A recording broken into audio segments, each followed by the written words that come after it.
Now, let's hear the radicals responding to Muhsin Sorshipu. Hilarious administration compliant show.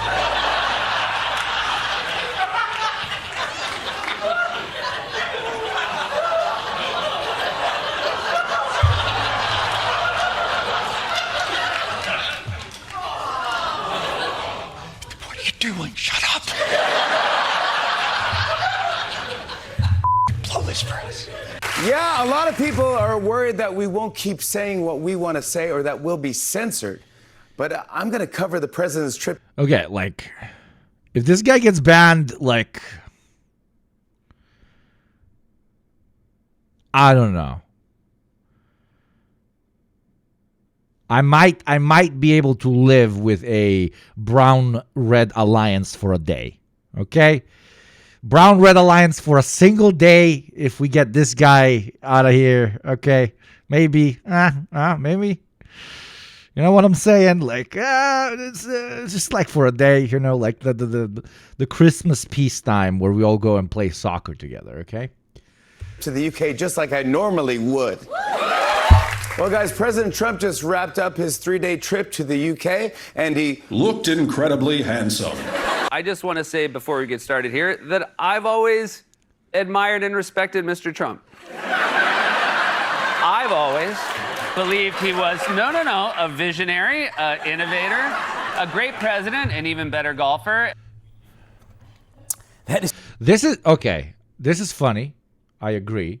But 80% of all mainstream comedians, the largest podcasters on the planet, and like 60% of all influencers, the second Trump won this election, immediately, unironically started talking like this and posting like this. Okay? That I've always admired and respected Mr. Trump.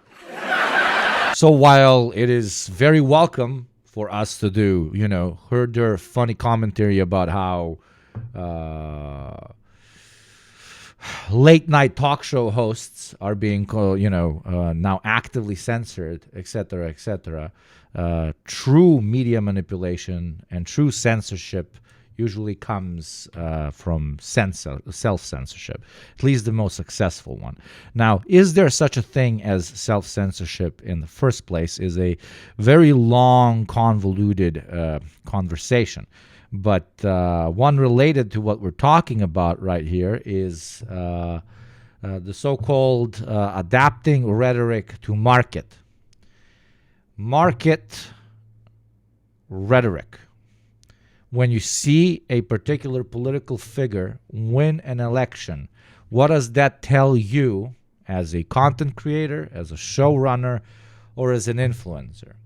It tells you that the majority of people, at least the loudest people in the country, agree with that particular person's politics. So if you want to grind cash, if you want to upkeep a large audience, or in best case scenarios, if you want to grow it, you adapt to those new market conditions. Okay? When MAGA is high, we are MAGA. When MAGA is not high, we become apolitical and quiet. That is what runs in the minds of hundreds of thousands of small, medium-sized, and very, very large creators. Self-censorship in the context of the market economy is that powerful because it does not necessitate an active role of the state. People simply, by being guided by the holy trinity of the dollar, continue to self-censor because otherwise their market will decline and their average yearly income will do so as well. It's easy to be apolitical when you're not like in the direct firing line. You're not an immigrant. You're not a trans person. You're not a woman of color, for instance. Absolutely. There is, this is what Hassan always talks about with permission structures. Yeah, I like that term as well. It's not bad. It's a little bit limiting, but it's not bad. Because at the end of the day, you lose almost nothing. You understand what I'm saying? When you understand the majority of the market, let me simplify this. Once the Nazis come into power, the only way for you to make money is to be on the side of the Nazis. There's very little you can use because the Nazis are already in power. So you just, ride along. Any other option in the market is either directly limited to you or limited from the perspective of you not being able to make as much money as you want to. So TLDR, market-induced self-censorship, is much more powerful than that issued by the state because it's invisible. That is just a taste of what we heard overnight from Late Night in defense of Jimmy Kimmel after ABC suspended him indefinitely following threats from the White House. Jon Stewart, you just saw him, he came in for a special Thursday night edition of his show and explained the First Amendment. In America, we have a little something called the First Amendment. And let me tell you how it works. There's something called a talent-o-meter. It's a completely scientific instrument that is kept on the president's desk. And it tells the president when a performer's TQ, talent quotient, measured mostly by niceness to the president, goes below a certain level, at which point the FCC must be notified to threaten the acquisition prospects for billion-dollar mergers of network affiliates. These affiliates are then asked to give ultimatums to the even larger megacorporation that controls the flow of state-approved content, or the FCC can just choose to threaten those licenses directly. It's basic science. How are you? Hi, Chad. This is my first time catching a stream. Welcome, Goth. Welcome. Hope you have a good time. This is what the unions should be rallying around. This is the role they should be playing. But, of course, the U.S. unions are a joke, so everyone's relying on capital to fight back.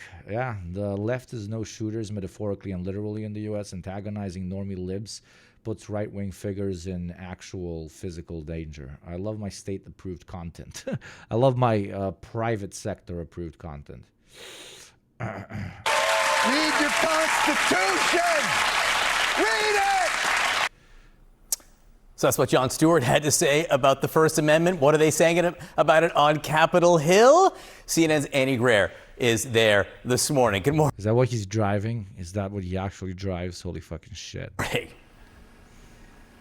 Good morning, John. Well, we are seeing a split screen unfolding on Capitol Hill where Republicans are largely supportive of the decision of ABC to remove Kimmel from the air indefinitely. They say it is a business decision, and they're largely sidestepping any... There you go. This is what I'm talking about. Okay, there you go. Proven right as always. You got Nick on Twitch.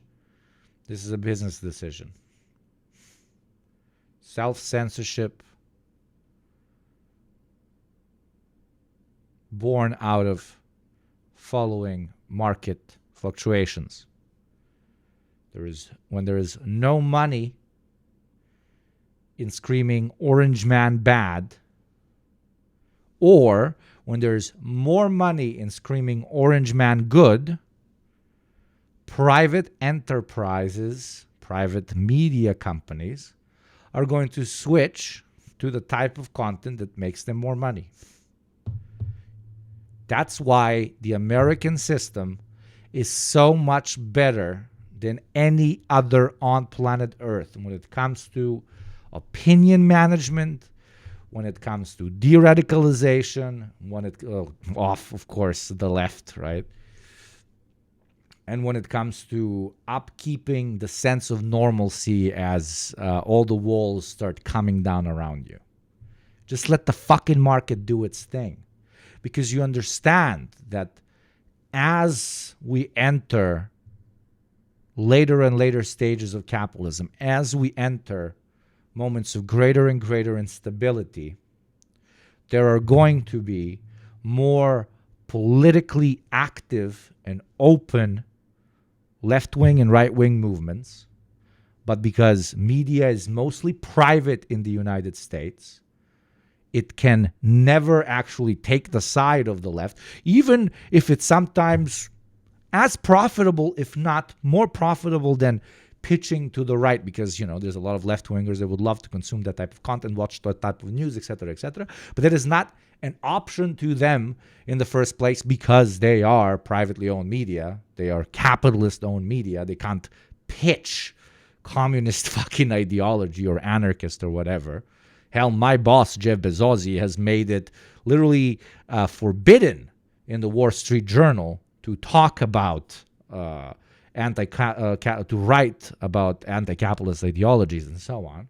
So what I'm trying to say is, as society crumbles under the boot of the market economy, radicalization grows, and making more money for those two radical tents, making money from pitching to those two radical tents increases, but privately owned media is only going to pitch to the right because pitching to the left is counterthetical to their very own existence.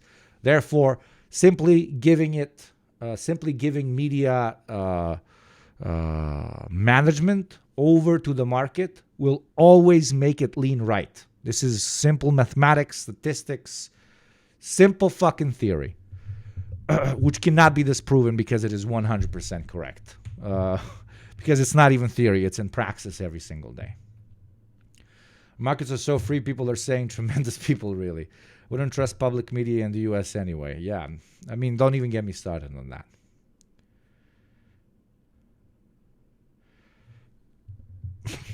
That's why we don't need just public media. We need grassroots funded working class media. Like what I do, what other streamers do, the different channels, different audio shows, whatever. That is the only type of media that is actually going to agitate for the left-wing cause actively and continuously, not only because it is in their ideological interest, but to an extent also because it is in their financial interest. Because they are only beholden to you, for example. I'm only beholden to you, the subscribers. So I start pitching right-wing bullshit. You guys call me a reactionary cunt, and I can no longer pay my mortgage. That's the only type of media that's ever going to be left-wing. Grassroots shit. And it's always going to be, 1% of the size of these massive media moguls, but that doesn't undermine their need to exist. Okay? So yeah, subscribers, big up to you. But that's not the whole point. The main point that I'm trying to make is that if you leave private media to its own devices in the market economy, in a capitalist system which privatizes more and more and more and destabilizes more and more and more and increases inequality more and more and more, those private media companies will de facto, because they exist in a market, continue to lean further and further right, not because some state manager, president, or executive came to them and wiggled their finger, but because that's where there is more money. Money, money, money, money, money.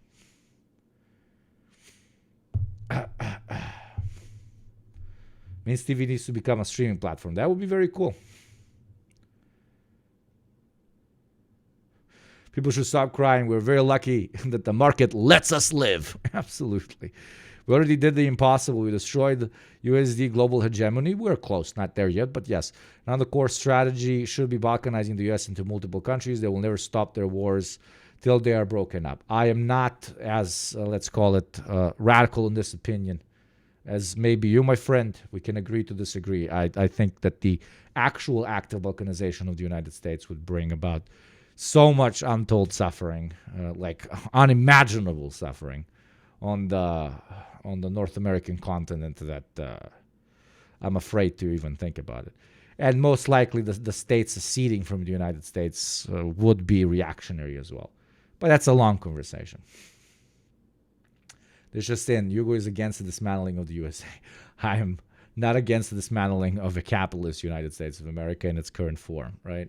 But just a bunch of reactionary states shooting at each other like we did in Yugoslavia or like they're doing in the post-Soviet sphere. Well, who the fuck does that help? To an extent.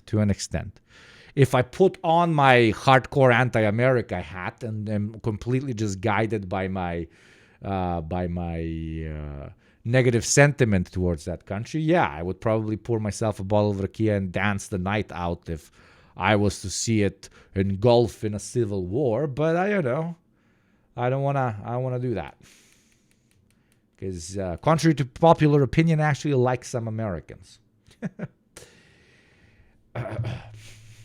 What's your opinion on this?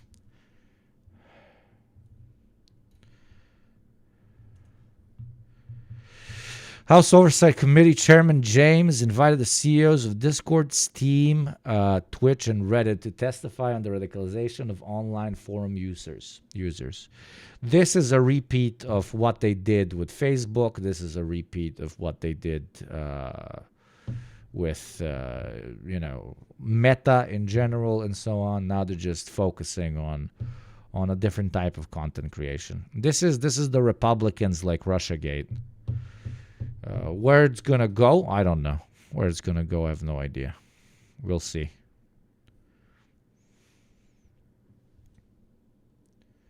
But it's literally a joke. Why is it a joke? Because they are trying to target entire platforms and telling them that it's their business to actively censor content creators, Questions and about that they own the words being said by third parties that use their platform. There are laws and regulations in place to protect those platforms from that very thing, and if those laws and regulations are removed, everybody is going to sue those platforms instead of individuals like myself whenever they hear anybody say something they don't like on a particular platform, which will end up biting both right-wingers and left-wingers in the ass, which will then lead most large media platforms to ban absolutely all politics, which is going to be very difficult because that is impossible. You cannot discuss the release of a new Pokemon game without engaging in politics. So it's a snake eating its own ass. It can go nowhere, no matter how much they would want it to. Thank you, Barry Bowles. But it's also important for us to develop, third spaces in which we can continue to exist, right? And that's why people like Barry Bowles are so fucking important. We are developing our own separate media apparatus thanks to subscribers, especially Westerners. They pay their fucking taxes. the FCC or Brendan Carr. Now, Democrats, on the other hand, are raising alarm bells here. They say that this is just the beginning of what could be a dangerous... But no, all jokes aside, this that you sent me earlier about senators meeting up with large media platforms, streaming platforms, content platforms, and so on, in order to quote unquote attempt to depoliticize them is would be an absolute disaster, but it would also be literally impossible to do. You cannot not have politics. Okay, that you cannot set out to define that as a thing, right? You can go down the route of the People's Republic of China, but in China, politics is not forbidden online. Only very specific type of politics, racist politics, reactionary politics, and so on. So if the American right really, if I was the American right and I really wanted to dedicate myself to this, I would basically outlaw leftist content. But they don't have enough political power or leverage to do so, right? Or maybe I'm coping, but I think that's the case. Thank you, Jokula, hvala brate moj. Thank you for paying your taxes. And another beautiful third worlder paying their taxes as the first worlders sit quietly behind their massive throbbing debit cards. Road towards censorship. This sets a very dangerous precedent and really infringes on free speech. Take a listen to just a sampling of how lawmakers on both sides of the aisle are talking about this issue. There's free speech, and if you're going to go out there and speak your piece, fine, but you're accountable to somebody. It's not the government. You're accountable to your people that employ you. Is the right dabbling in cancel culture? Oh, good man. Let's see the answer, little pieces of shit. Not this guy on the right. I mean, I just said he's entitled under the First Amendment to say what he wants. But on the other hand, I applaud the move of Disney, his corporate parent, to say This is so fucking funny. I haven't even made the joke. We are 50 minutes into the fucking stream. You cannot tell me that there isn't a particular type of artistry, that the political movement that has screamed about censorship for the last fucking, what feels like 10 years, as they've been given Netflix special after Netflix special, are unironically doing state-sanctioned censorship of lukewarm TV personalities. Oh, and Sexpestany, right? That's hilarious. That's I don't know.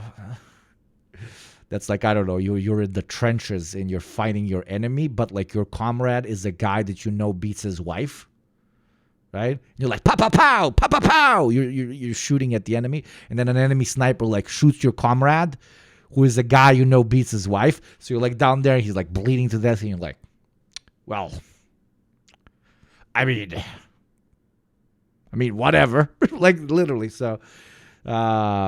So that's pretty much, them trying to attack Sexpestany, blah, blah, blah, even though they're failing massively. But I don't even want to get into that. But yeah, TLDR, it's cliche. That's why I'm not commenting on it. It's fucking cliche. But it is quite artistic. That moment when the plutocrats throw the ball of blame back and forth while acting innocent. My friends, like... How many times have you heard a right-wing talking head or politician use the word cancel culture when referring to, media personalities that still have incredibly large and lucrative careers, even though they had been canceled? And all of those talking heads and politicians are now using state institutions to legally cancel individuals. And when they're not using state institutions, they are applauding private enterprise whenever they let someone go because of their opinion. What happened to they were fired just because they were Christian and they said that they weren't going to serve a trans woman? Okay, that is discrimination of their Christian belief for some fucking Yankee Doodle Doo bullshit. The same guys that used to say that are now protecting this. It's just artistic. It's fine art. It's kind of very beautiful in a very fucked up way. Thank you, Lightning Strike, for the Prime. Welcome to the community, my friend. Thank you very kindly. You think this seriously? This is terrible. It's not a question of whether you agree with Mr. Kimmel or disagree. What am I holding? This for some reason my fiance was working in this room. A Korean friend of hers brought this from Korea. It's like the fucking thing they put in the whatever. It's from South Korea, yeah. The thing they put in the hair. I don't fucking know. Women shit. Long hair shit. Fucking strange motherfuckers.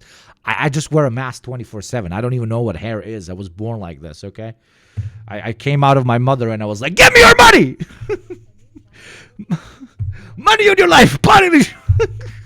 Thank you, Meg. Thank you for the 8 months. One more month and you're birthing. Disagree. Our Twitch child. With Hold a hairpin. Cult Inc. sometimes. I swear to God. Oh, God, Lord. Mr. Kimmel, the point is one of the government not coming in and making decisions about whose speech gets heard.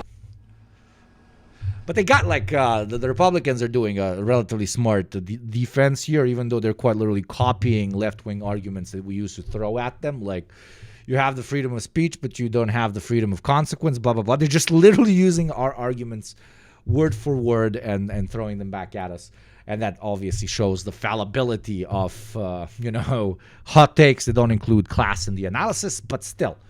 It's a strong type of rhetoric because they're like, we're not censoring anybody. Their private employers are censoring them. Oh, but what about Donald Trump? What about him saying, oh no, you must fucking fire him or there will be consequences? Oh no, that's just our president's right to free speech. It's they've really been failing with a lot of their PR campaigns lately. Like, it's been an L after an L, even with the recent assassination and so on. In my opinion, big L's on the right still. But with this one, they kind of got it on. They got it on. For the normies, it kind of probably sounds relatively okay, even though the majority of normies immediately go, "Wait, not the Kimmel, man, not the Jimmy Kimmelo, not the Jimmy Kimmelo, no, censorship in America, very bad. What are we, North Korea? What are we, Russia? What are we, Venezuela? What are we, other country? What?" Very specifically American thing happens in America. Americans, what are we, another country? So as you see, very different reactions here, and it's really just unfolding a larger conversation on Capitol Hill about free speech and if there are any limits. The Republican to SJW 2015 SJW pipeline is very real. It is very, very real. Chatter, I completely agree with you. And I also agree with Westerners that pay their fucking taxes, especially Krilltacular here. One of the only actual whites. I'm going to cry. One of the only actual whites that comes in here, okay? He allows us, okay? Okay, Krilltacular allows us, sorry if I got the pronouns wrong, to say that we actually have a white friend, to say that there are good ones. It is quite beautiful. Thank you, Joe One, as well. Third worlders, incredible. You see, comradeship, you know? Not all whites. Can I hear hashtag white lives matter? No, don't do that. Hashtag white chatters matter, okay? Oh, Lord. Not hashtag not all whites.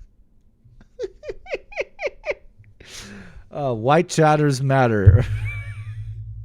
Oh, Lord. Thank you for paying your taxes, ladies and gentlemen and MBs. And one thing that Republicans have been pushing for a very long time is being against cancel culture. And that is a question. Feels bad to pay jizya to a Balkan guy as an Arab, but here we are. My friend, Balkan guys never paid jizya to Arabs. And we never fucked with you guys either. We both paid some insane, stupid-ass taxes to fucking Turks, my friend. Turks aren't either of our friends. What the fuck? Together, we literally destroyed the Ottoman Empire. You guys cucked them from the east. We cucked them from the west. Okay? We destroyed one of the most impressive and largest empires, imperial fucking colonizing shitholes to ever exist, proudly. Balkan boys and Arabs together against the Turks. Turks aren't Arabs. What the fuck? Turks are source of all problems. A random Albanian man used to rule Egypt. Yeah, the greatest governor of fucking Baghdad was a Serbian dude. We're on the same side when it comes to the Ottoman Empire. Don't like sing songs of praise to your ancestors' fucking oppressor. Did you see what the Turks made us fucking wear? Those fucking hats and shit. This fucking like, woo, every day's a fucking crazy event. Woo, wow. I'm just gonna come in and take like 3 of your boys and make them and cut their dicks off and then make them kill other Balkan people or Arabs. Let's go. So yes, Arabs, please don't confuse yourself with Turks. Please, okay? Don't confuse yourself with Turks. The hats were cool. Okay, the big hats were cool. And the fezzes were kind of low-key based. I like them. That's coming up again as they support the decision Turks are ancient Americans. Yes, 100%. To remove Kimmel from the air. This is something that the hats were lit, though. Yeah.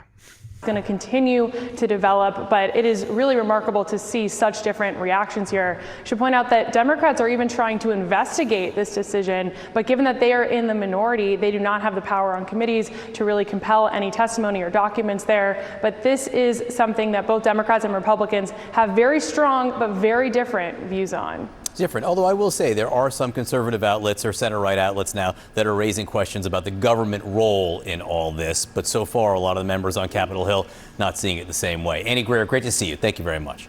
Kate. Sticking their neck out once again. President Trump is applauding ABC's decision, as we have seen, to pull Jimmy Kimmel from the air. He's also saying very clearly that he thinks networks should lose their broadcasting license. The right has no originality.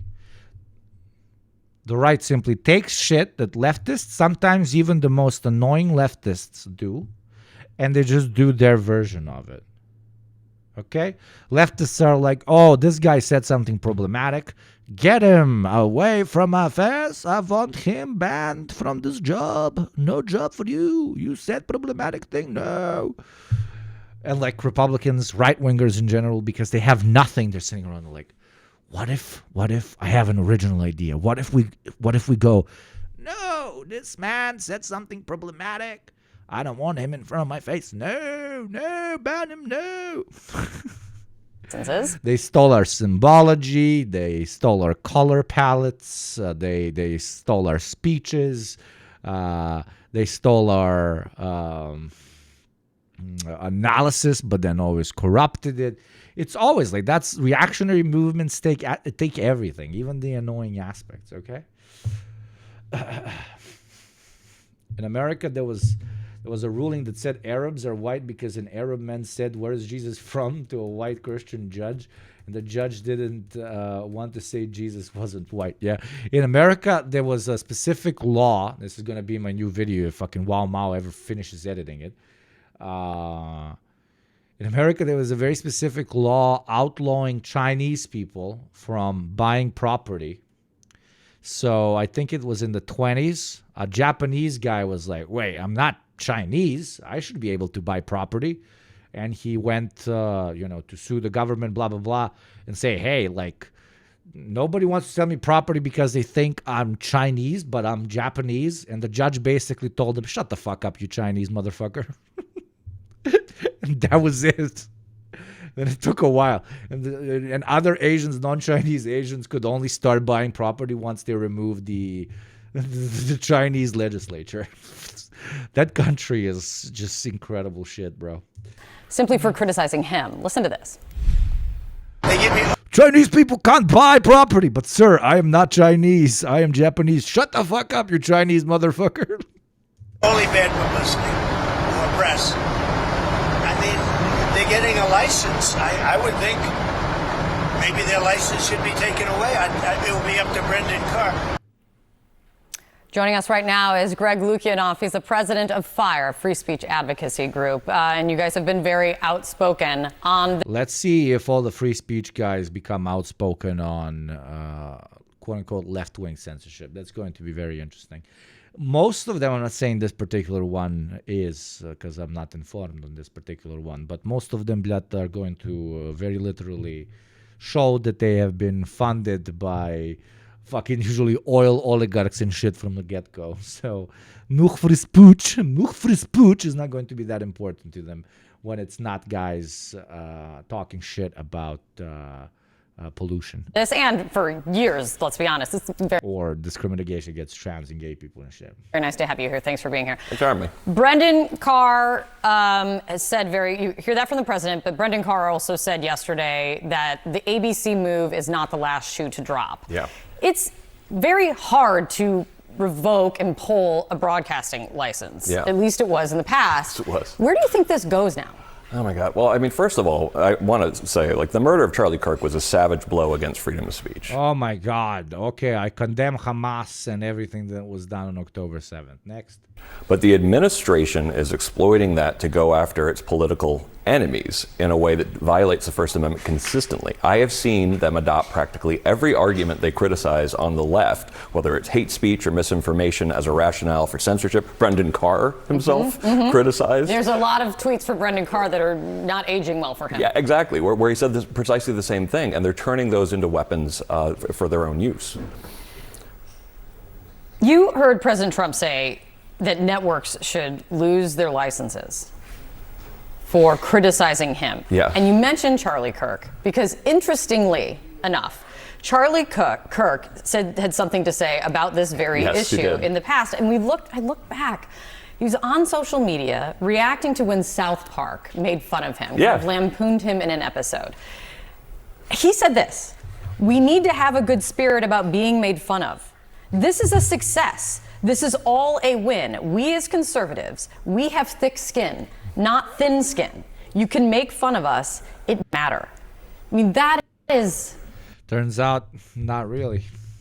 That is a true... I mean, he said that out of pure fucking cope, because what else was he gonna say? I mean, he knew that he would just eat even bigger shit if he started going, what the fuck are they doing in South Park? They're no longer funny. Why are they making fun of me? You know, he went the high route, the semi-intellectual route or whatever. Statement, Yeah. and should be for anyone in public life. Yeah. But then you hold that up against the threat, this new threat coming from the president. I just wonder what it leads to. Yeah. Well, I think they've been pretty transparent, and that's one of the reasons why the whole conservative attempt to be like, oh, this was just a business decision by ABC. The government played no role. And it's like, Trump actually said Jimmy Kimmel is next, months ago, and he repeated this. So what can we expect? We can expect him to go after the other late night hosts. Brian Stelter brought it up today that if they're going to run up against the law and the Constitution, what they could be trying to do, though, is lead to self-censorship. Yes. And do you see that happening? Oh yeah, no, that's been a lot of the playbook. I mean, so far the Trump administration, its approach has been to go after centers of sort of like liberal power. This is what we already talked about. You don't necessarily need the central government to play a role in censorship inside of a media market that is mostly private.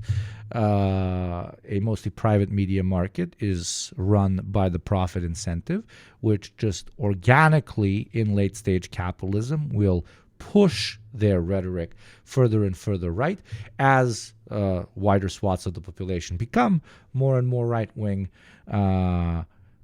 because that's what's going to be making them the most money. That is why self-censorship induced by market signals is the most powerful capitalist method to ensuring that alternative analysis of the status quo, of the system, of the direction that the country is going in to be, that's the most efficient method to make sure that never happens.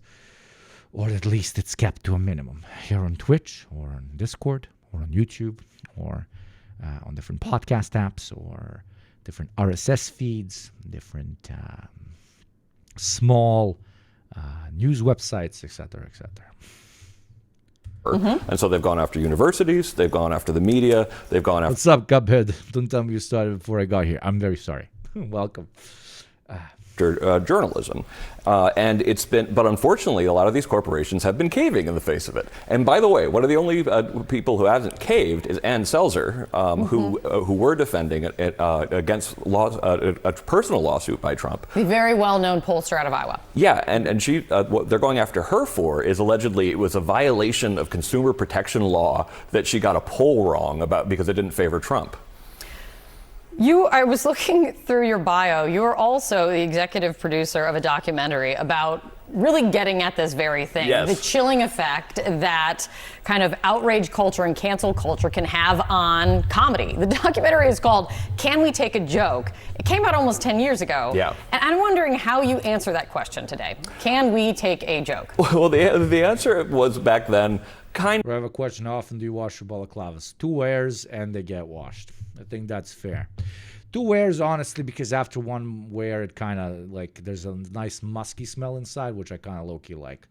No. But if I wear it for a 3rd time, my skin would go fucking bananas. And it's definitely no at the moment.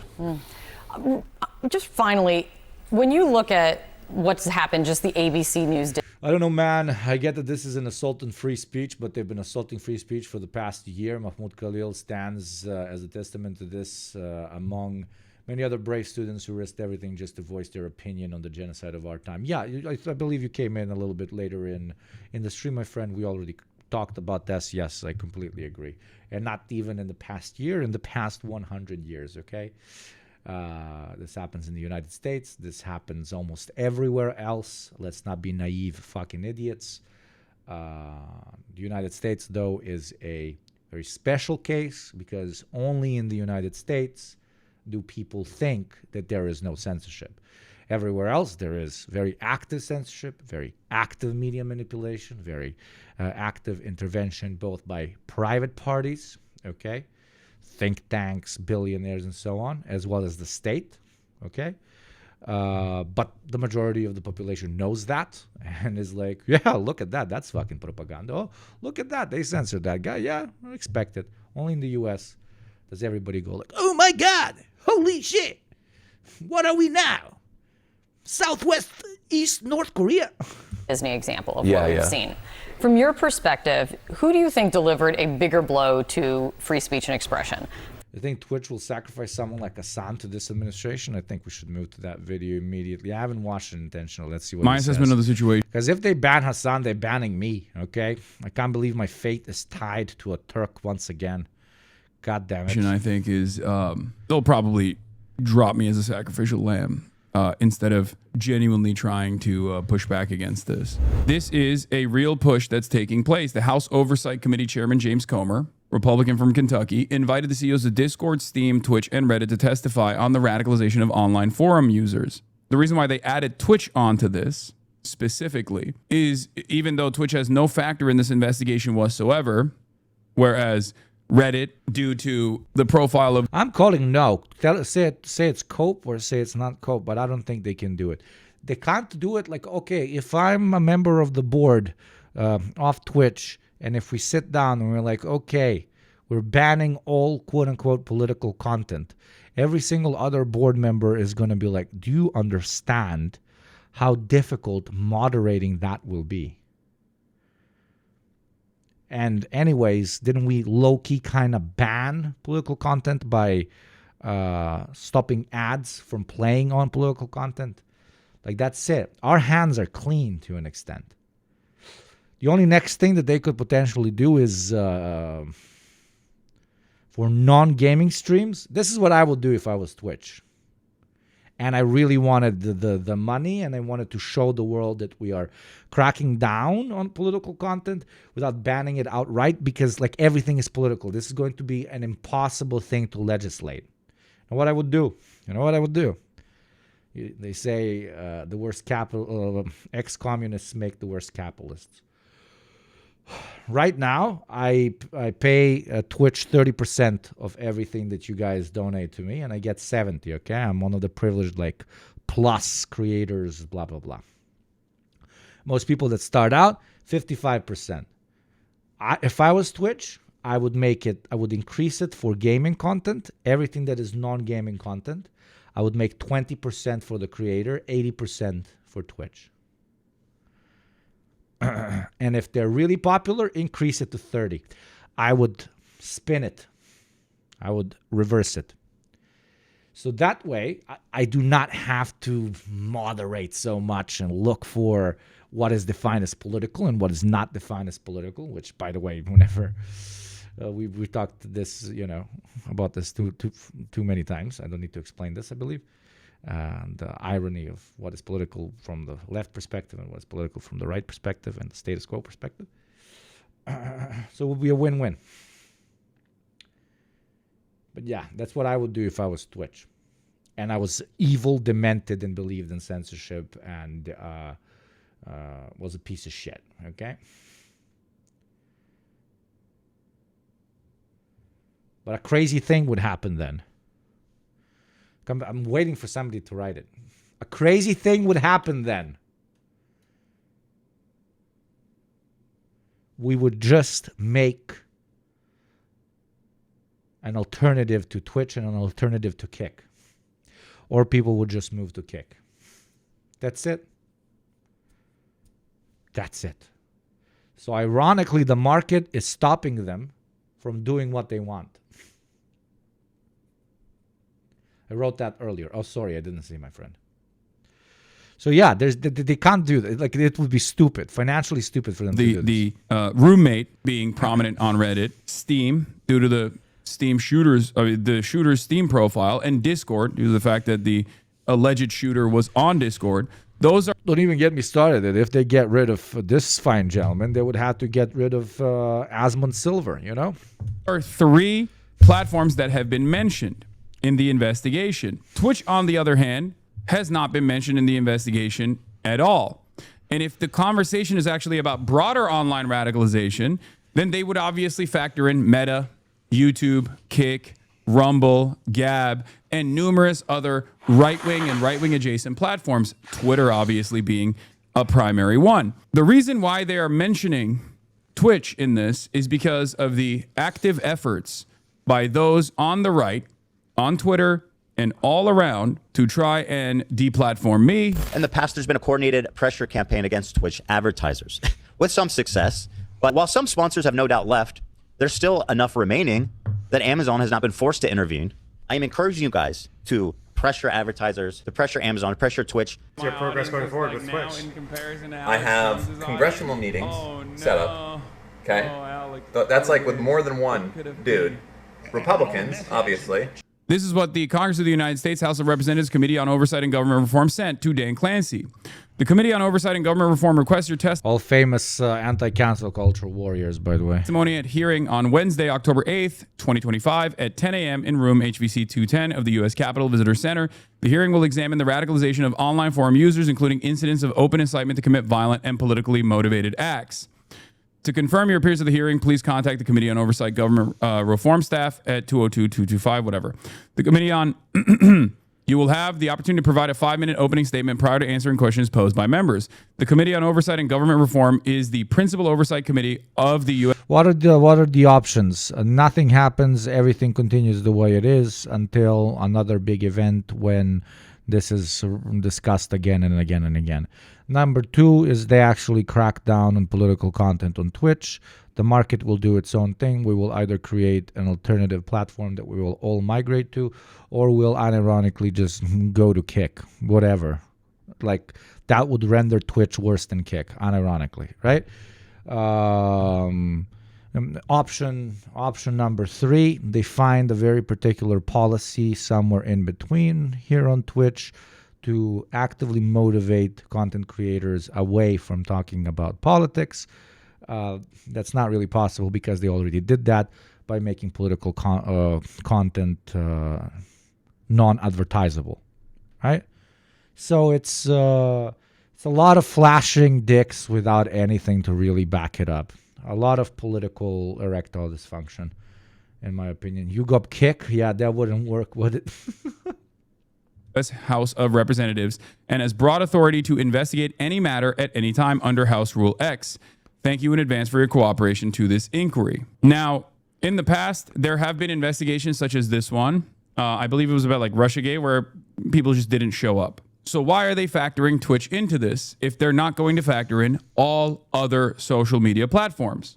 I think you all know why. There is a broader conversation to be had about radicalization that's taking place online, which would, of course, include Twitch as well. If this was being done in a fair and balanced way, I totally would understand it. To have all platforms, specifically ones where radicalization very clearly unfolds in front of our eyes in broad daylight, specifically Twitter, when it comes to every single neo-Nazi shooter, for example, that would be understandable. But the reason why they're not doing that, and the reason why they're doing this instead is because this is directional. And the only platform that is mentioned in here that is not relevant or pertinent to the investigation whatsoever is because they want to use the Charlie Kirk assassination to target people like myself. I recognize this. This was an initiative that has been circulating for quite a while. This is an initiative that has been in the background due to Israel, due to my anti-Israel commentary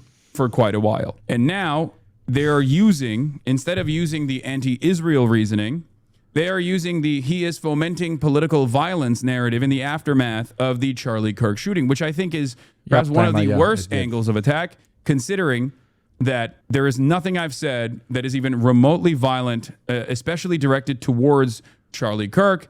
And also, I myself was slated to engage in spirited discourse, back and forth, debate in a public setting against Charlie Kirk.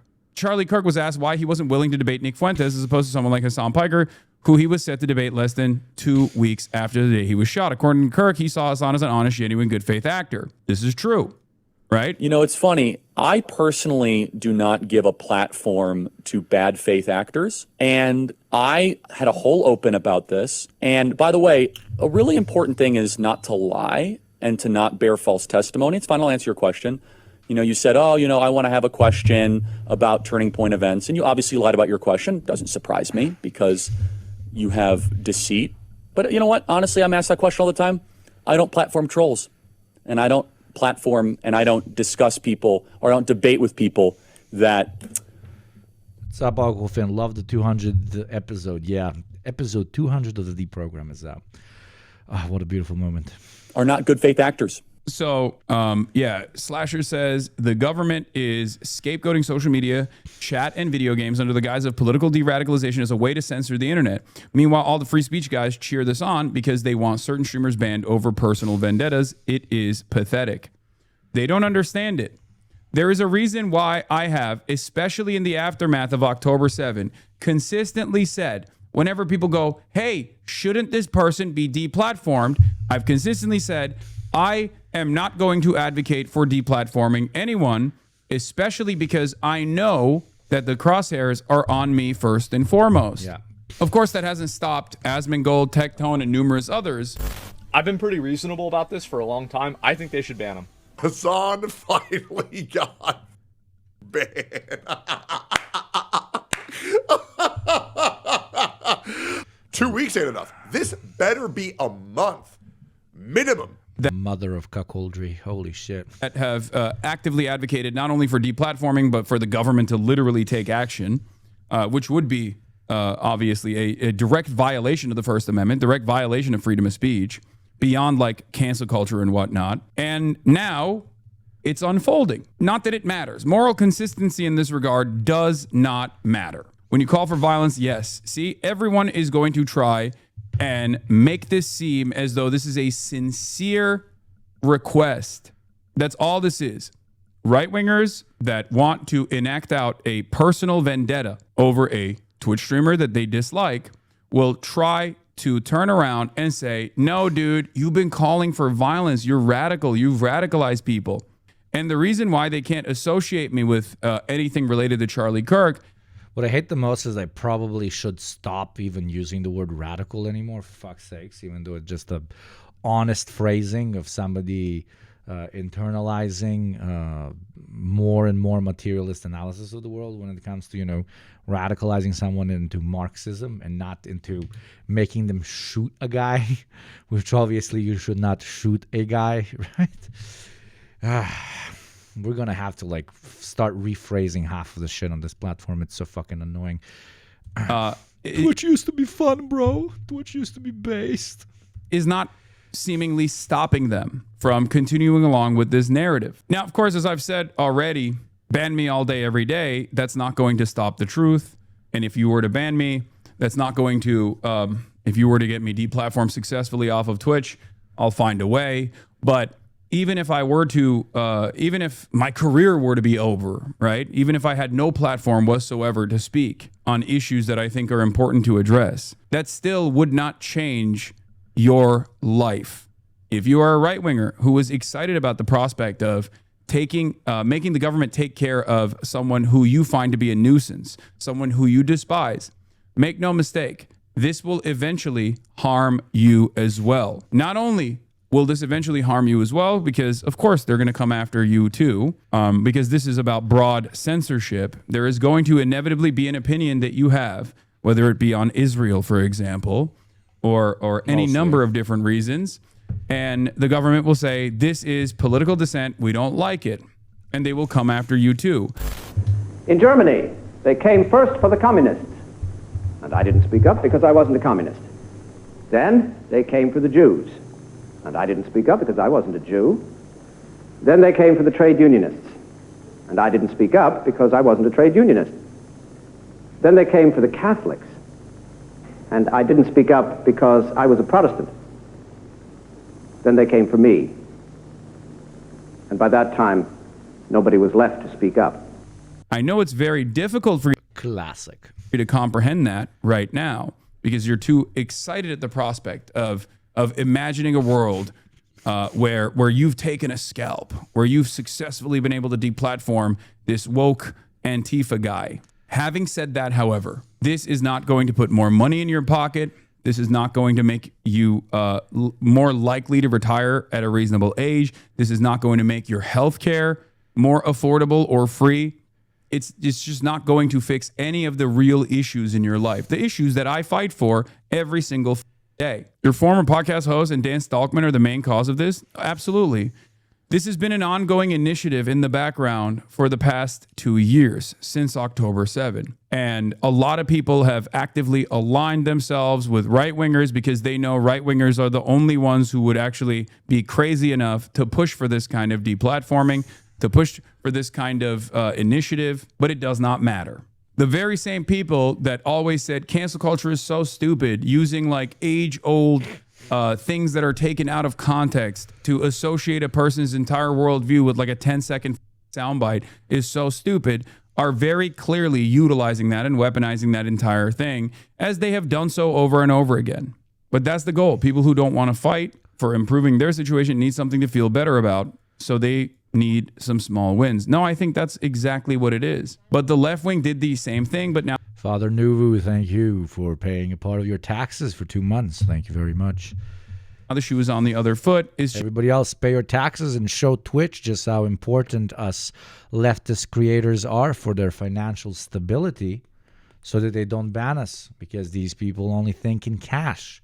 And the bigger the number of subscribers in my channel, Hassan's channel, and all the other 20-ish very good friends of this show leftist channels have on the little thingy right here, the more obviously profitable Twitch will see us as, and therefore the chances of them banning us are slightly lowered.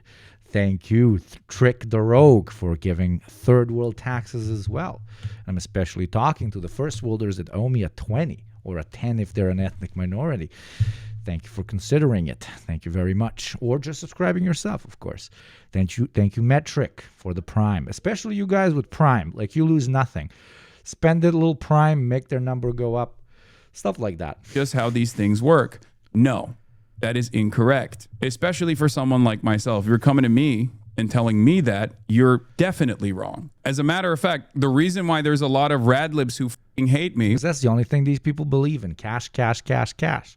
They look at the follower count, they look at the subscription count, they look at how much money they're making from advertising from these leftist dudes and so on, and ladies, of course, and NBs.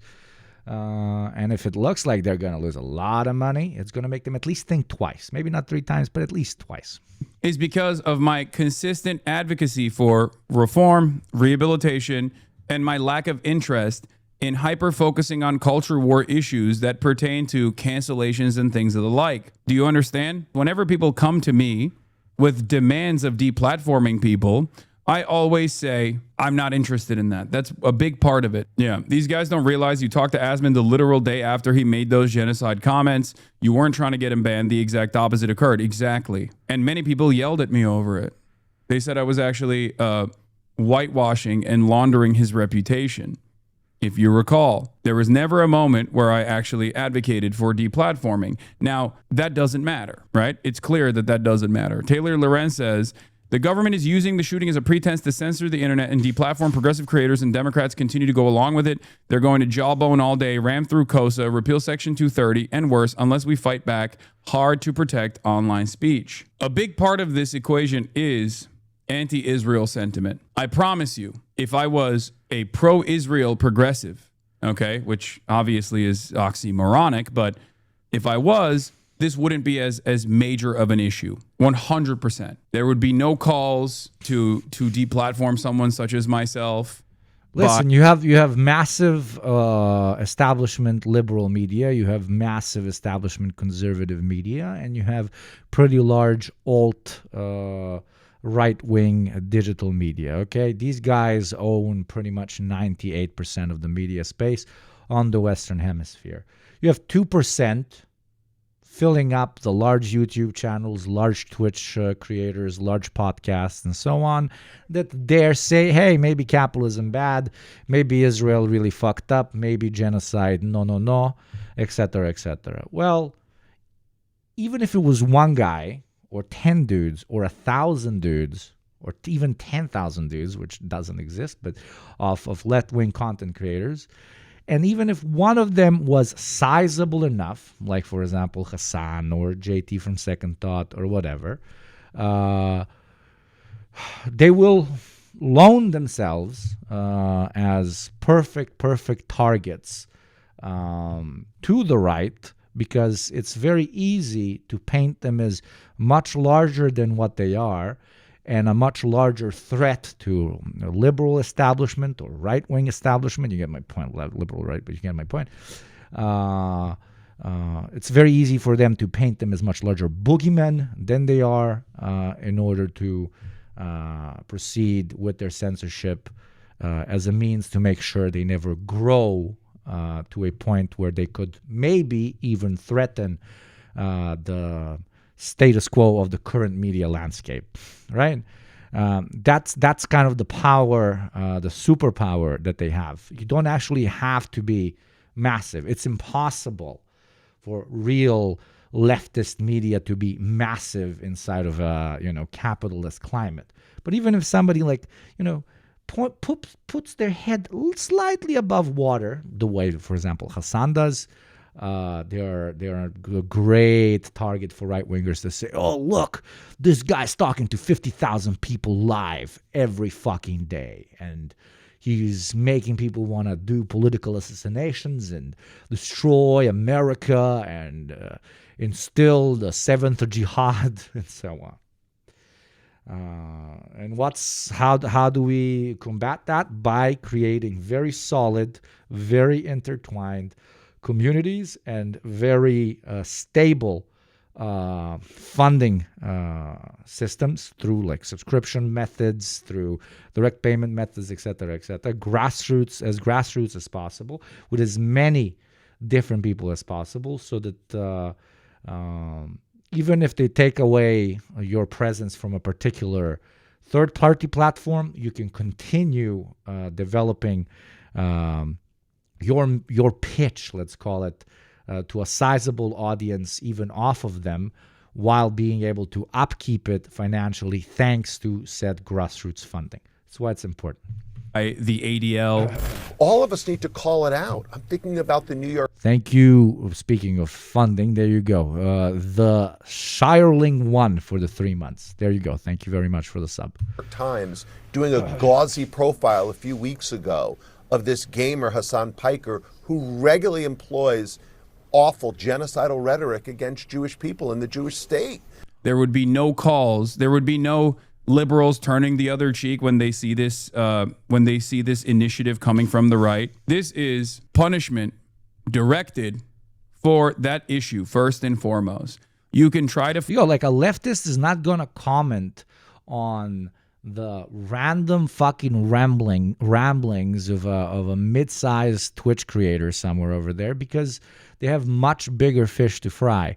While right-wingers can pick absolutely any self-defined left-wing creator anywhere on the fucking internet as a representation of this incredibly large, dangerous, looming threat against the American and Israeli way of life, which they will, of course, further as a means to deplatform everybody else as well. Find any way to cut it in your mind. Like a leftist creator is fighting these fucking Fox News and CNN giants, which are true giants, while right-wingers and liberals can fight, not a Goliath, but the other guy while pretending they're Goliaths. Post-truth on steroids. Don't know if it's in the playlist, but Hassan was on ABC News Live last night. He was. And so again, I feel like there's the emotional component of the video, but there's also the consequences of being exposed to it and being exposed to all the narrative and so on that came along with it. And so I think that a really key aspect here is trying to separate the facts of what happened from the conspiracy theories and false claims that went along with it. Y'all do not know how to behave. Okay, Hassan, stand by. Rand, Professor, thanks so much for joining us. Meanwhile, the president posting this on social media, on his social media platform today, that he is designating Antifa, which he calls a sick, dangerous, radical left disaster, as a major terrorist. They literally have no cards, man. They're just doing 2009. Holy shit. Organizations. 2019. These guys are just doing 2019. Oh my God. Something he has said. Not the Antifa. Before, during his first term, but is this time going to be different? And what is his working definition of Antifa or terrorist organization? Because legal definitions carry a lot of weight, and Antifa, as it's collectively known right now in society, that seems to just stand for anti-fascist. And as soon as all of this came out, there was one person online that I just saw being dragged right through all of this, his name getting tagged by a lot of people on the right saying, hey, look, investigate this guy, none other than the streamer, a man named Hasan Piker, political commentator online. His Twitch stream is going right now. I know it's going on your end, Hasan. I mean, your mentions are pretty wild any day, but today, like, hearing my guy has 2 cameras. Holy shit. And seeing what the president said, what was your immediate reaction? I mean, it's, like you also pointed out, it's not new. He has tried to designate Antifa as a terrorist organization in the past, and I'm not exactly certain what legal limitations exist there. But one thing I can say, as the Antifa headquarters CEO, I guess, is that anti-fascism is a movement. It's an act, it's an ideology, it's not an organized structure, it's not an organization. So therefore, there is no real way to potentially prosecute this group as a domestic terror group. Now, of course, there's also the other unconstitutional element here, which is that you're not supposed to go after and target domestic political organizations in general.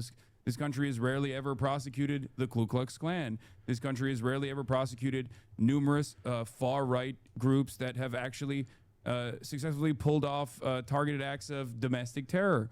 And therefore, not only is anti-fascism not a cohesive, organized group that you could tackle, it also is, even if it was, it would still be unconstitutional to go after it in this way. Yeah, Hasan, I mean, I just all of a sudden flash forward and I'm like, oh no, seeing this clip where you're saying I'm the CEO of Antifa, like being played in, I don't know, some court somewhere or some congressional hearing. Let's hope, who knows what's going to happen. Dude, low key hope. Do you know how much Hasan's platform would grow if he had to go to a congressional hearing? Fucking Kino. In the future, but just to clarify the record here, how do you define Antifa, and do you see yourself as part of an organization? Can't wait for the boomers to come on Twitch. What is this emote? What do you mean emote? What do you mean I have to download 7TTV or whatever? Why is everybody posting Frogman in chat? What is this? Why is there a square guy laughing? What the? Why is he constantly asking for subscribers? I already clicked the follow button. Called Antifa?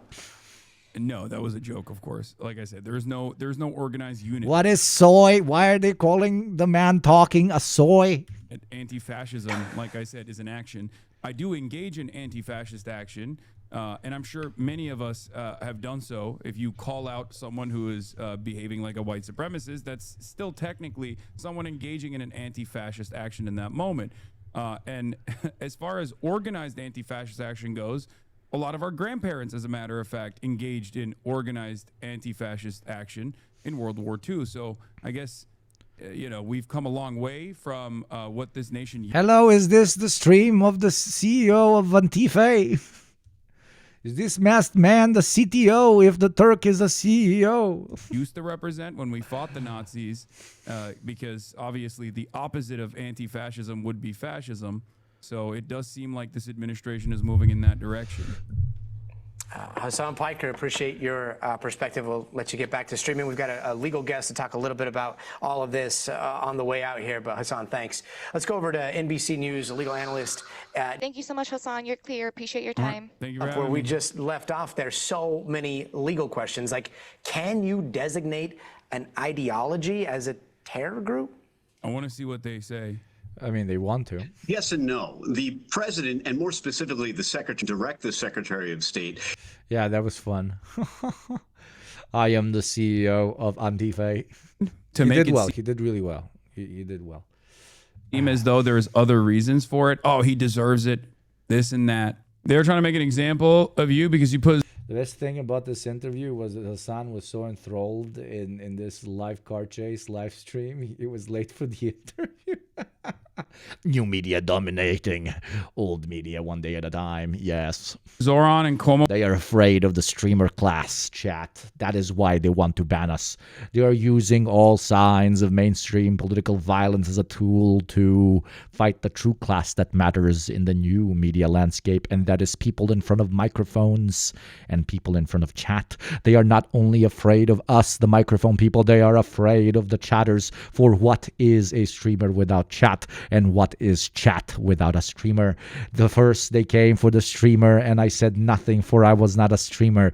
Then they came for chat and I said nothing because I was a chatter. And then they came for me, a lowly YouTube Shorts watcher. And there was nobody there to speak up for me because who the fuck would speak up for YouTube Shorts watchers? I was attacking with the 9/11 statement. Exactly. I've had. No, the better one would be first they came for the streamer, but they did nothing because I was not a streamer. Then they came for the gifters, and I did nothing for I was not a gifter. Then they came for the subscribers, and I did nothing because I was not a subscriber. But then they came for me, the chatter. But by then there was nobody left to speak up for me. Liberals who have also the streamer first because he's doing left-wing propaganda, then the Oilers because they are funding anti-American speech big time, and then just the subscribers because they are funding anti-American speech low time, and then chatters for being in the designated surrounding area of the streamer. So I ask you, chat, do you want to get caught up first or caught up later? Well, depending on which of the two you prefer, you will either be a chatter, a subscriber, or a gifter. Or hell, the space is open, maybe a streamer. Only the lurkers will be left. But the lurkers don't do anything, so... Put the spotlight on me in a negative fashion, like Andrew Cuomo, Eric Adams. This is a real fear for some people.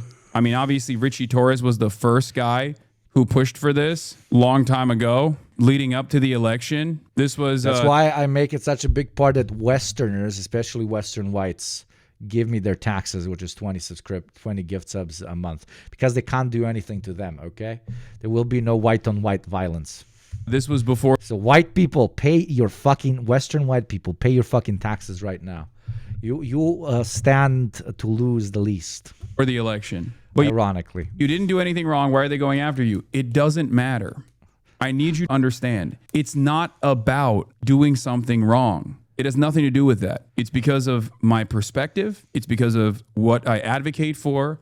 And this is, unfortunately, something that I have considered from day one. It was an inevitability that once it got to a point where my audience grew to a certain level, my platform grew to a certain level, that inevitably people in positions of power would find that to be dangerous. 100%. And not only people in positions of power, but like right-wing lunatics who might want to kill him. This is what I talked about from the get-go of the Charlie Kirk incident, et cetera, et cetera. Like, what the fuck do you expect? Obviously, what happened was awful and should not ever happen again, especially to right-wing white talking figures in the beautiful country of the United States of America. Obviously, political assassinations are very bad, especially when they happen to right-wing white talking heads in the United States of America. But who the fuck is surprised that when somebody dedicates their whole life, be it on the left or on the right, to pitch political ideologies that look to disenfranchise, destroy, and sometimes even remove certain categories of people from society. When it comes to the left wing, it's, capitalists. When it comes to the right wing, it's everybody that doesn't look like me or likes to have sex the way I have sex. And how the fuck are we surprised that there's going to be motherfuckers that want to put a fucking bullet in your skull when you've dedicated your whole life to that particular type of advocacy? This is nothing new. Political violence is one of the most base, not based, but base, one of the most OG reasons why one motherfucker wanted to kill another motherfucker since the invention of human society. So yeah, the bigger you become, the bigger chances there are that some guys gonna want to put a bullet in your head, your neck, or slit your fucking throat. And that is just the reality of what it is. That is why I wear a fucking mask, okay? It's not a fucking LARP. Now we see that it's not a fucking LARP. It's not a fucking LARP because people do get shot or stabbed or killed. In my part of the world, the chances are astronomically fucking higher as well. Do you think I want to fucking die of a heat stroke every time I stream with this fucking piece of cloth on my head? Of course I don't. But I take it as a, I believe, valid concern, and I've been justified in that valid concern. Thank you, DJ Chimp. Welcome to the community, DJ Chimp. That's a great name. I love DJs. I am one myself when we do the intro. Let's continue this. And would want to do everything in their power to take me out. We're there now. I will be honest. The price of anonymity is sweat. Very true. I'm shocked that it didn't happen sooner. It's going to be 100% about the clip chimps. So why are you becoming a VTuber? Why would I ever do that? Look, you can see like the majority of me. I can, be more personal with you. Why do I need to be a VTuber? This is okay. The sweat I've gotten used to, okay? Of your sweat, baby. Ooh, ooh, ooh. Context counter arguments ready? Of course, but it doesn't matter because there is no way that there's no way that I will be able to, even with like a big media push or whatever, be able to overcome the faucet of right-wing propaganda paired up with the official organs of the government taking the initiative to slander and smear a singular Twitch streamer. Part of the reason why they're doing this is so that they can get media attention to it. Here's a corresponding piece. Laura Loomer, Elon Musk, and virtually every single right-winger since the moment of Charlie Kirk's assassination has actively put the crosshairs on myself and some other members of the left as well, or people that they foresee as being a part of the Democratic Party's messaging operation. I'm the most visible and the most accessible left-wing content creator in North America. So, of course, I would be public enemy number one. Media Taps Twitch star told if you're really concerned about being identified, I hope you also use a voice changer to some degree. I have understood that if a state apparatus wants to identify me, they will identify me. Most likely they already have. The mask and the lack of revealing information about my real name and address and so on is for me to protect myself against private persons. Randos that would, beat the shit out with try. They're very welcome to try to beat the shit out of me in a random fucking bar while I'm having a fucking stroll through the park, or maybe even do something even worse, right? You can't really keep anonymity against the state. That's absolutely fucking impossible. And with the new regulations about pro-Palestinian advocacy and traveling to the United States, last year when they went to the States, that's probably going to be the last time I've ever gone to the States. I don't think I would risk actually flying there anymore at all. At all. Thank you, Ruski Bro. Ruski Bro, very nice to see you, my friend. 8 months, you fucking legend. Thank you. Here's the kill Republicans for comment on Charlie Kirk's assassination. Hassan Piker was previously suspended from Twitch after the suggestion people should kill Florida Senator Rick Scott, which is, of course, not the case, as you guys know. And this is part of the reason why I keep telling you, context doesn't really matter in this regard. Context and clarifying these sorts of things do not matter. That wasn't even a joke. What I was saying in that situation was not a call to assassinate Rick Scott. I mean, it clearly wasn't. And it's one that I've clarified as well, but they still keep pushing it. And of course, the reason why they put kill in air quotes is so that there's a little bit of plausible deniability. Piker, who's openly supported communism as an honorable goal in the past, has a history of using violent language to stream against political opponents. Earlier this year, Piker apologized after being suspended from Twitch for urging people to kill Senator Rick Scott while on stream. Republicans are not tackling providers. They're not actually going after false billing. They are trying to cut recipients. Fraud is not happening at the point of the recipient. If you cared about Medicare fraud or Medicaid fraud, you would kill Rick Scott, he said. Now, this is... Top Scruffy, should I get Croatian citizenship? I'm eligible. Curious if there are any downsides from your perspective. 2 citizenships have almost zero downside. Take it. The only country, ironically, that has a downside of dual citizenship is the United States of America, because it will always force you to pay taxes to the U.S., even if you renounce your American citizenship. It's very crazy. I'm pretty sure there are certain loopholes that can be utilized in order to make sure that you pay them the least amount of taxes, or maybe sometimes even no taxes. But it gets very difficult in almost every other context, except, I don't know, Israeli dual citizenship. You should probably get your dual citizenship. Is what I mean when I say Fox News can't get away with just like pure libel. Someone said you're going to jail. Yeah, dog, I didn't even get a phone call from the Secret Service for this, because everyone with 2 working brain cells, even with this quote, can understand that I was talking about the hypocrisy of the Republicans. Yeah. They can't do shit to him with this. That's kind of low key. Like, hey, Twitch moderator that is watching this with us, mad respect. Like, Twitch has always treated me really well, so I can't talk shit. But that's low key. Like, we should give respect to the OG Twitch cops, to the actual moderators. We always make fun of the TOS, and we're like, oh, I can't say this, I can't say that, type censorship, blah, blah, blah. But like, imagine if the TOS was not as strict, and if we were fed posting every time we got a little bit drunk here on stream, right? Imagine just how much fucking content they would have of us or of larger streamers like Hassan, etc., just saying like the most fucking unhinged shit ever. That would get us like banned right now, like absolutely fucking immediately. So low-key TOS based, I guess. I don't know. Thank you, Zanzibar, for the 18 months. 1.5 metric years of being a child soldier. Thank you, my friend. Thank you very much. That I also apologize. Thank you very, very much, Zanzibar. For as well. This is not like a call to action, a call to assassinate a sitting Republican, okay, an elected. Okay, so obviously I shouldn't have used hyperbolic language, and there's definitely some ownership that I must take. Some apologies there. I should not have said Mike Johnson should kill Rick Scott. I should have simply said Mike Johnson should punish Rick Scott, perhaps with the, maximum punishment, whatever that would be, for defrauding Medicare and Medicaid for over $1.7 billion. In any case, they still at least add the context to a certain degree, but that's not enough for people to run along with it and to go crazy over it. So this is the best day they got, and it's really silly and really stupid. I can't imagine this is going to be a story a month from now. Right-wingers have the attention span of infantile goldfish. I feel like the masses won't care about a meeting on political radicalization on social media. It'll be just roaches of the world.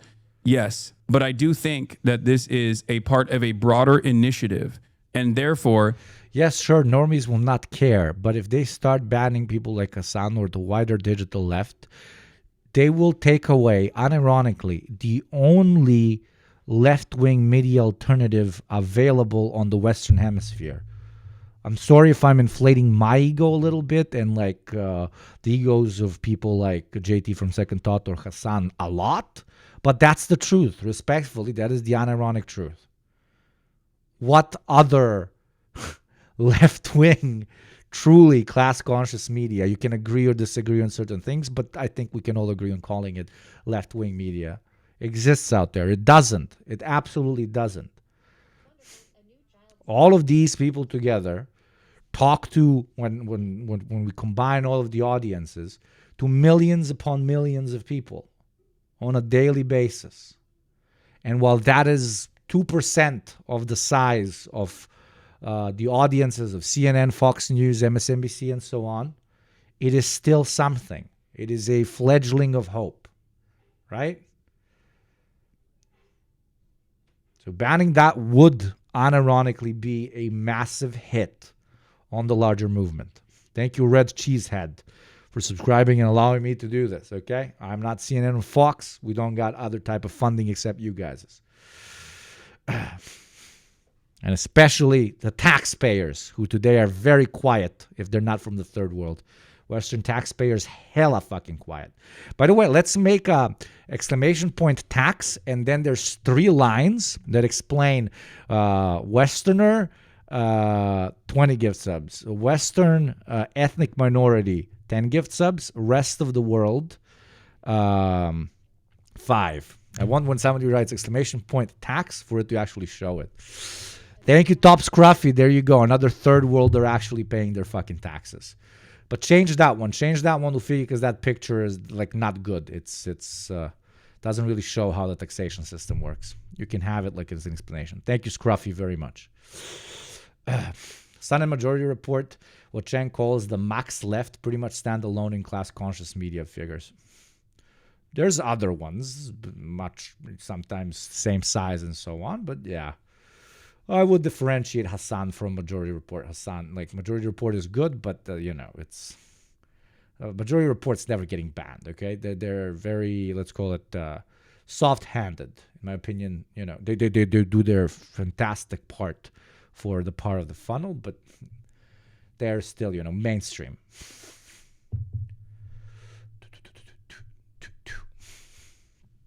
It is up to the administration. If they actually push for it more aggressively, it will become a bigger problem down the line. Now, here's the thing. I need you to understand something. It doesn't even feel like Trump has his heart in this. It doesn't even feel like Trump has it in him to make this a broader issue, considering that he skipped the vigil, and every single time they ask him, because he's such a self-important, narcissistic madman, he literally doesn't think he's involved enough in the story, so he just moves on to the ballroom. Or you find him doing dances at the Yankee Stadium on the night of 9/11, only a day after. 9/11. Find him doing dances at the Yankee Stadium on the night of 9/11, only a day after Charlie Kirk was assassinated. It's very obvious. Oh my, come on. Every time I fucking see this, like the state of the two countries, like, okay, call me a fucking China shill or whatever, but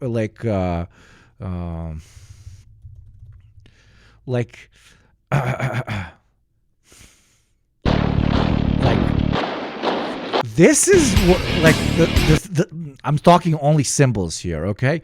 This is the symbolism of a rising power. And this is the symbolism of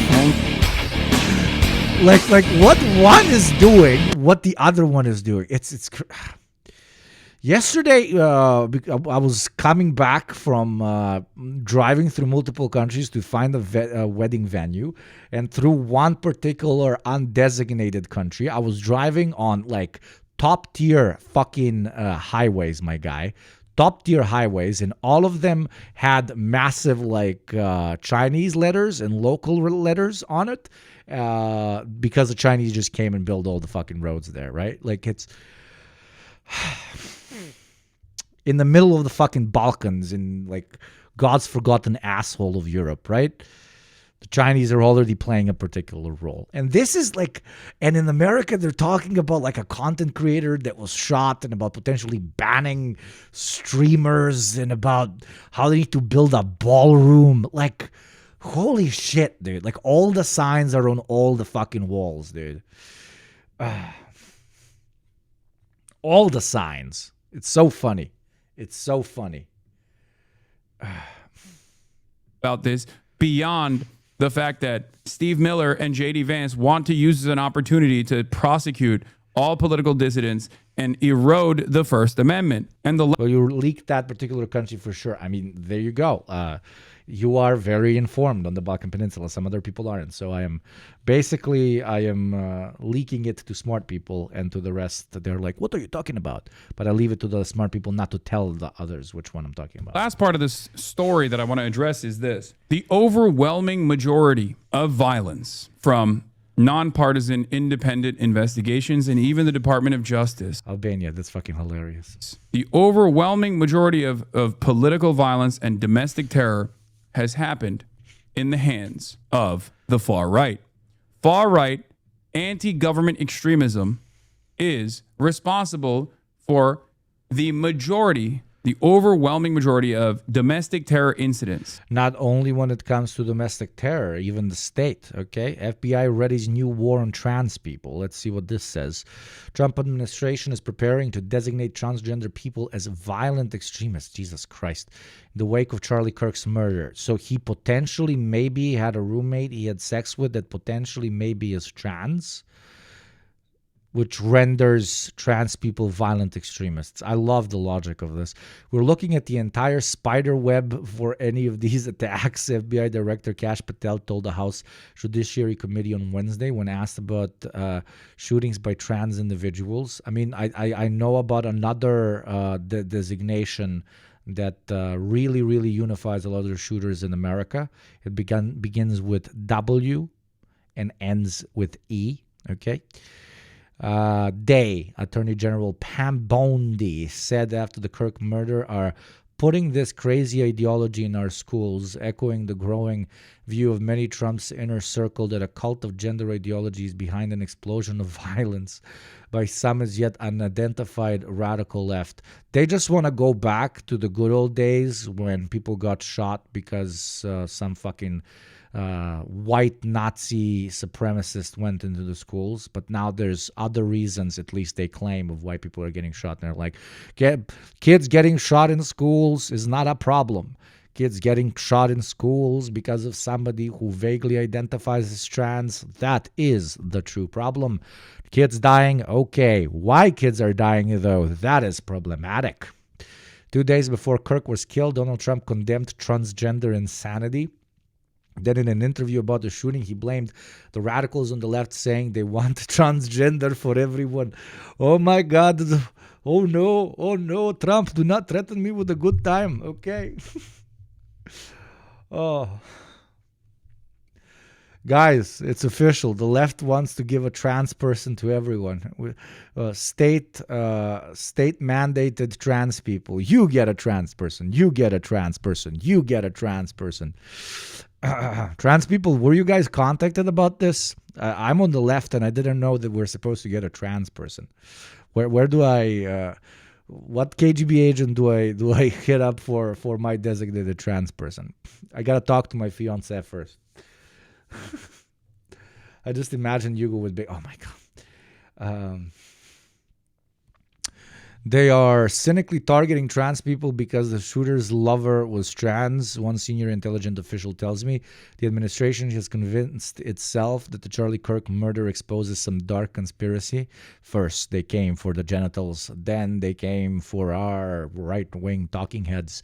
The senior official explains that there is no process per se for dealing with trans people as a threat group, but feels that trans individuals will be increasingly targeted under the banner of violent extremism. I mean, come on, this is absolutely fucking nothing new. This is absolutely nothing new. A bunch of dudes that call themselves Muslims drive a fucking plane into fucking towers, and then it's the problem of every Muslim on planet Earth. Though I must say now they're really like stretching it thin, because this wasn't even a trans person that killed. So, like, to make a parallel to 9/11, it would be like a bunch of white guys run their plane into a bunch of buildings in New York, and all of them dated practicing Muslim Arab women. So we must crack down on Muslims. That's the allegory here, okay? So it's not even like, look, they believe in Kevin Bacon test, but trans, unironically. Trantifa and Islamic Jihad. Under the plan being discussed, the FBI would treat transgender suspects as a subset of Bureau's new threat category, nihilistic violent extremists. This is literally like Islamic extremists. They're just underclassifying trans people. That's insane. That's insane, but again, nothing new. They just expanded it to another quote unquote category of people. But this is very interesting. Like, how do they themselves say that trans people don't exist? So if a trans person gets arrested for doing a crime, the trans person can just say, I'm not trans. How the fuck do they prove that the person is trans? What? But then again, they did it with, they will expand it, obviously, to how you look like. Same when they expanded it on Muslims. Ended up fucking arresting and even killing a bunch of fucking atheists just because they're brown and they have like long fucking beards. Show me your genitals right now, hot lady. Show me your genitals right now, hot lady. I don't know if I am supposed to just normally arrest you or put you under nihilistic, violent extremist. I have to touch those breasts and see if they've been augmented or not. The Trump administration first created the NVE designation earlier this year to replace the Biden-era label anti-authority and anti-government violent extremists, created to categorize January 6 rioters and other right-wing groups. There you go. They're just taking rules set up for right-wingers, and they're like, but what if we just make it about trans people? Show me your chromosomes right now. You will have to give your finger. You get a picture, and they gotta test your chromosomes.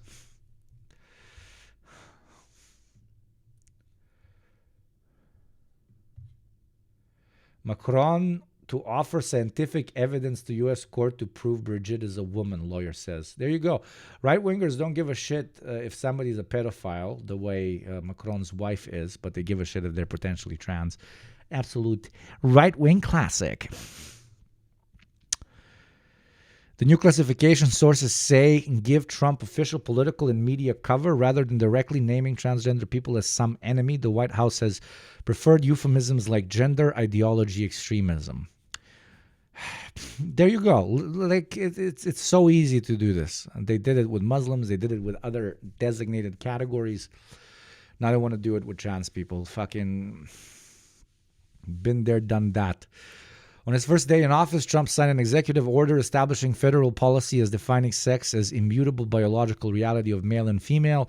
He also signed an order to keep transgender individuals out of women's sports. This order directed federal agencies to enforce laws based on the definition and to cease funding for anything that, quote-unquote, promotes gender ideology. Oh no, I'm going to be gendered. I'm going to be ideologically gendered. The State Department has since stopped issuing new passports with an X gender marker. The Department of Homeland Security says it will ban transgender women from traveling to the United States to compete in professional sports. A ban on transgender people serving openly in the military was reinstated. One good thing, I guess. And earlier this month, CNN reported that the Department of Justice was discussing denying trans people's right to possess firearms. Jesus Christ. And the rationale that transgenderism is a mental illness. But the Kirk killing has broken any hesitance to declare an all-out war on trans people directly, even amongst the anti-trans Trump inner circle. Take, for instance, White House counterterrorism czar Sebastian Gorka, who prior to Kirk's murder, despite his prodigious output on X, had never tweeted the words trans during the second Trump term. The day after Kirk's assassination, though, Gorka posted 3 separate tweets on X about a trans shooter.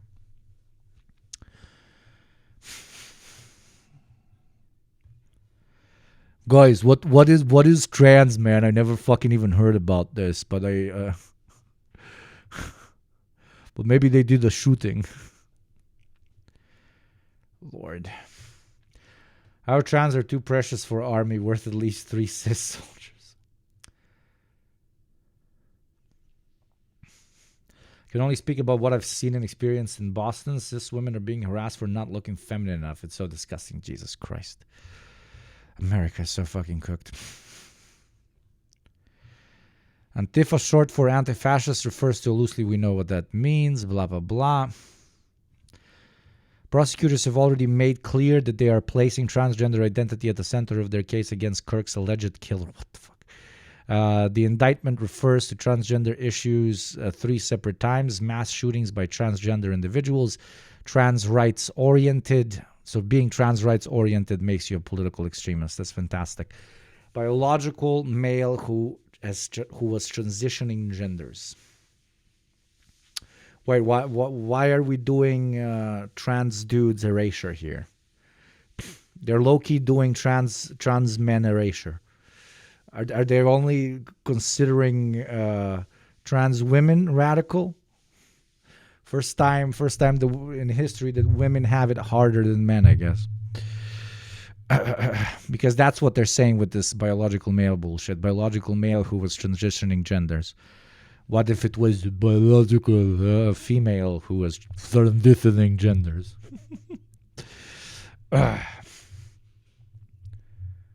Trans dudes literally did a lot of the shootings. They always do that, yeah. The second I shot up estrogen for the first time, I had sudden urge to commit mass violence, kind of like Catherine the Rye. They always raise trans men. Yeah, they do, but it's extra fucking wacky when they're developing an anti-trans ideology. So even in that, they erase trans men. Kash Patel has said that the FBI is looking at Robinson's entire network of contacts, well beyond the 20 people in his Discord friend group. The leaked chat messages that are fucking fake. I'm sorry. I mean, I can't prove it, but Jesus Christ, those are fake as shit. It's perhaps not too surprising that the Trump administration's war on diversity, equity, and inclusion is now encompassing the transgender community. But while the DEI crackdown is likely to be reversed by subsequent administrations, given the sheer number of people it affects, a federal designation of trans people who account for a far smaller number as violent extremists portends a longer-term campaign, the practice now deeply embedded as a result of 2 decades of the global war on terror, includes constructing link analysis diagrams of friends and friends of friends, monitoring social media, opening more intrusive investigations to collect intelligence on potential extremists, watching people, and even arresting people preemptively, all in the name of public safety. Thanks to the chatter that sent the link. Yeah, they developed their strategy on Muslims, and now they're going to use it on trans people and any other category that they can other as a means to unify the majority against, as a tool for establishing a more violent version of neoliberal capitalism, which ensures the status quo continues, also known as fascism. Number 1, trans women are more visible. Number 2, trans women also mess up with patriarchy. No, I completely get that, my friend. I get it. I'm just pointing out how inconsistent they are even in their bigotry. Like, absolutely. I'm just like, they can't even do like full on, like I don't know what a parallel to this would be. Like, creating like anti-Muslim laws and only specifically being like Shia Muslims. Completely ignoring the other categories, not because they are intentionally doing it, but because they just didn't remember that there are other types of Muslims. DuPont releases endocrine disruptors into the environment, increasing estrogen levels for the majority of the planet, and it's fine.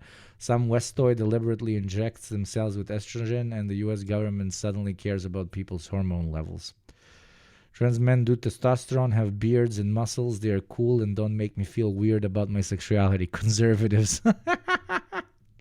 Outside of 9/11. And there have been shooters that have detailed their ambitions, channeling the right-wing rhetoric that you hear from prominent right-wing content creators, all the way from Tucker Carlson to even Tim Pool and Ben Shapiro. And yet, no such initiative has ever been taken against those commentators. And the reason right-wing dehumanization is ran more by practicality than it is by true ideological commitment. Othering a particular group is a process where you look at who you can other and you find a category that you can both present as incredibly powerful, violent, and evil, but one that is also at the same time small enough so that it can't, quote unquote, do anything against you. And in modern America, trans people fit that exact profile. They're a perfect victim to other and to unify the majority against as a means to develop pretty much, us versus them fascistic rhetoric. That is because always keep that in mind, because like reactionary ideologues are very, very, very often ran by are often instructed by what is the most practical enemy to define as an enemy. Sometimes, a lot of high-ranking, even Nazi officials, never really believed in the Nordic races descent from ancient Aryan peoples, which blah, blah, blah. They were just like Jews, very practical, Slavs, very practical, Roma, very practical, gay people, very practical, disabled people, and so on, very practical, quote-unquote, opponents to unify the greater German Reich against. Some very practical domestically, like, for example, the Jewish population. Some very practical when it comes to, quote-unquote, foreign policy, like the Slavs. Oh, we get to do Lebensraum. Well, they have to be subhuman as well, so that we explain why we have to exterminate all of them or make them slaves and so on. It was the fight between the long skulls and the short skulls, absolutely. It creates a dangerous environment of censorship. That's the power of the far right. We talk about this on the show all the fucking time. Power of the far right is that it can utter any category that you can think of. Any category that you can think of.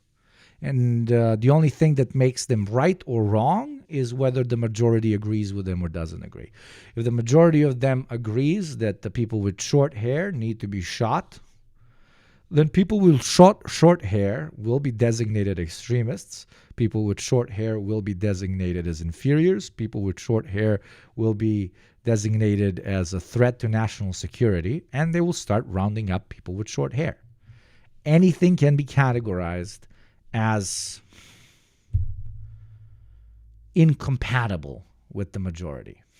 That liberals and Republicans alike understood up until this moment. We are now moving in the direction of the government taking a heavy-handed approach in silencing political dissent. And a lot of people on the right do not understand what they are doing. Unironically, when they come for you, what are you going to do? Maybe the DSA guys could provide some amount of protection. No, they can't. No one can. The reality of the matter is the American government is immensely powerful, especially when it comes to dealing with domestic affairs. And if the American government is actively taking the initiative to go after left-wing content creators, left-wing advocates, left-wing organizers and activists, there's not much we can do.